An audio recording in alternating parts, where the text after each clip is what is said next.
မပြိုလဲပါစေနဲ့လူတိုင်းရဲ့ဘဝမှာအပြင်လူတွေမပြင်းနိုင်တဲ့မုန်တိုင်းဆိုတာကိုယ်စီရှိကြတယ်အပြင်ဘက်မှာပြုံးပြနေပေမဲ့ရင်ထဲမှာတော့အစိမ့်လက်ကျိုးပဲ့နေတဲ့အချိန်တွေမနက်ခင်းမှာပုံမှန်အတိုင်းလှုပ်ရှားနေပေမဲ့ညဘက်ရောက်ရင်ခေါင်းပေါ်မှာကြားခဲ့ရမျက်ရည်ကြားခဲ့ရတဲ့ညတွေငါကဘာကြောင့်ဒီလောက်ထိရုန်းကန်နေရတာလဲဆိုပြီးဘဝကိုမေးခွန်းထုတ်ခြင်းစရာနေ့ရက်တွေကျွန်တော်တို့အဲ့ဒီလိုခံစားဥပါသလားအရာရာဟာငါကိုမှဒုက္ခပေးနေတယ်လို့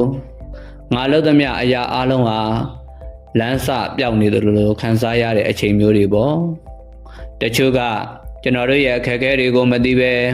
ပေါ့ပေါ့ပါပါဝေဖန်ကြလိမ့်မယ်တချို့ကြတော့မင်းမောပန်းနေတာကိုသိရတာနဲ့ဝန်ထုတ်ဝန်ပိုးတွေထပ်တိုးပေးနေကြလိမ့်မယ်ဒါပေမဲ့အဲ့ဒီအချိန်မှာကျွန်တော်တို့သတိရရမှာတခုရှိတယ်ကျွန်တော်တို့ရဲ့တန်ဖိုးဟာတခြားသူတွေရဲ့အမြင်ပေါ်မှာမမူတည်ပါဘူးကျွန်တော်တို့ရဲ့ကြံ့ကြံ့ခံနိုင်မှုပေါ်မှာပဲဥတည်တာပါဒီနေ့ကျွန်တော်တို့သက်ပင်ချလိုက်ရတဲ့အရေးတိုင်းဟာကျွန်တော်တို့ဘလောက်အထိအားတင်းထားရတယ်လဲဆိုတာကိုသက်သေပြနေတာပါဒါပေမဲ့အဲ့ဒီသက်ပြင်းနေကြမှာပဲတခုတော့တတိထားပါမပြိုလဲပါစေနဲ့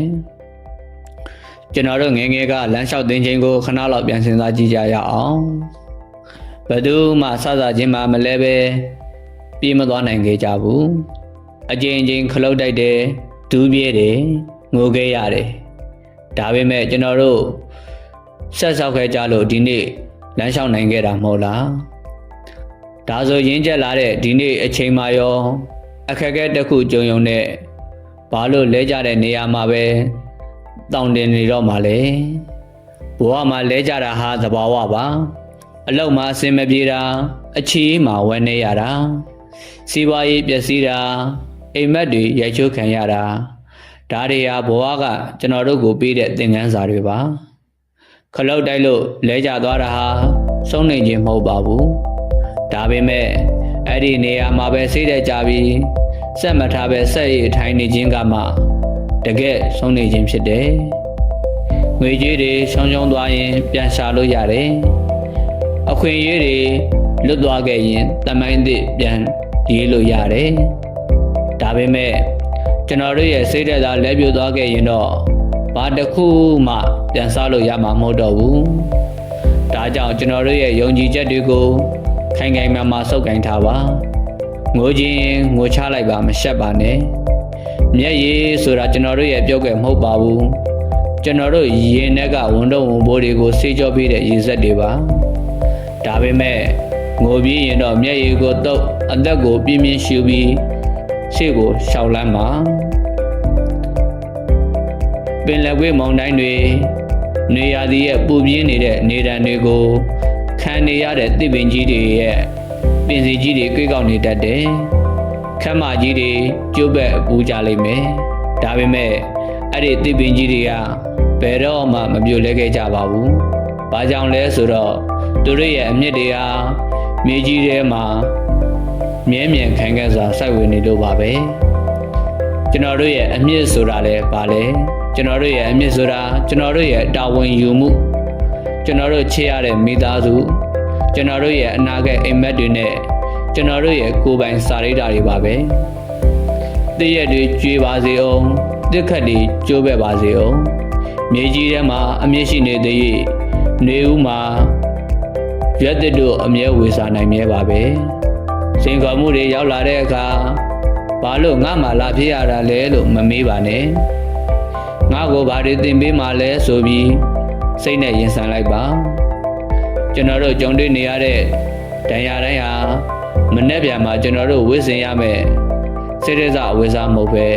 ကျွန်တော်တို့ရဲ့အောင်မွားကဲဆွတ်စိတ်တွေဖြစ်လာမှာပါ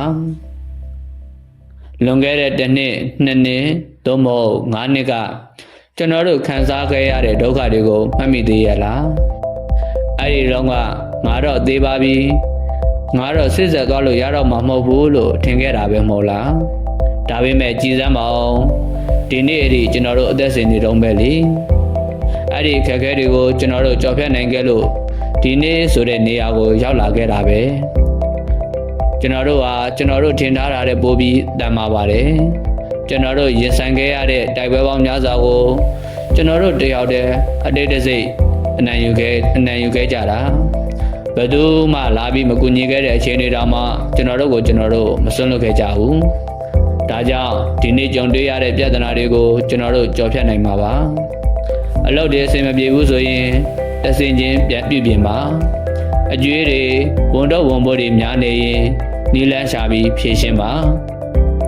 လူတွေကကျွန်တော်တို့ကိုဆွမြတ်သွားခဲ့ရင်ကိုယ့်ကိုပို့ပြီးချစ်ပေးလိုက်ပါအရေးကြီးတာကကျွန်တော်တို့ရဲ့အနာဂတ်ကိုဒီနေ့ရဲ့ဝမ်းနည်းမှုနဲ့လဲလှယ်မှုမလုပ်လိုက်ပါနဲ့အမောင်တို့ဟာအမြဲတမ်းကြီးစိုးမနေပါဘူးညှင်းနဲ့လေး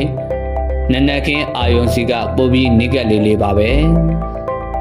ကျွန်တော်တို့ရဲ့ဘဝမှာအခုချိန်ဟာရွက်ကြွေရသည်ဖြစ်နေလိမ့်မယ်အရာဟာ၆ကပ်နေပြီးမျောလင်းချက်မရှိသလိုမျိုး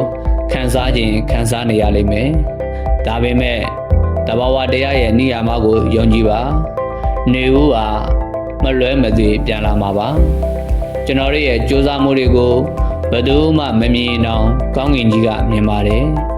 ကျွန်တော်တို့ရဲ့မျက်ရည်တွေကိုဘယ်သူမှတုံ့မပေးရင်အောင်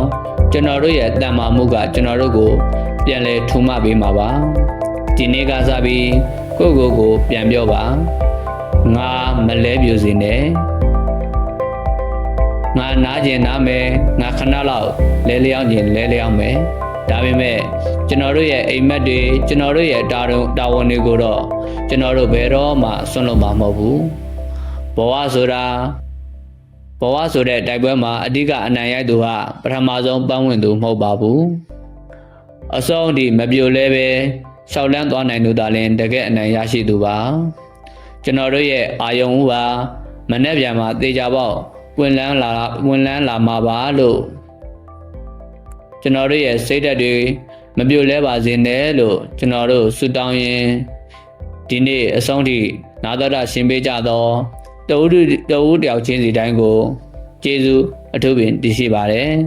အားလုံးကိုယ်စိတ်နှပြကျမ်းမာချမ်းသာစွာဖြင့်ဘဝကိုမပြိုလဲပဲစိတ်ဆက်ဆောင်လိုက်နိုင်ကြပါစေလို့ဆုမွန်ကောင်းတောင်းပေးလိုက်ပါတယ်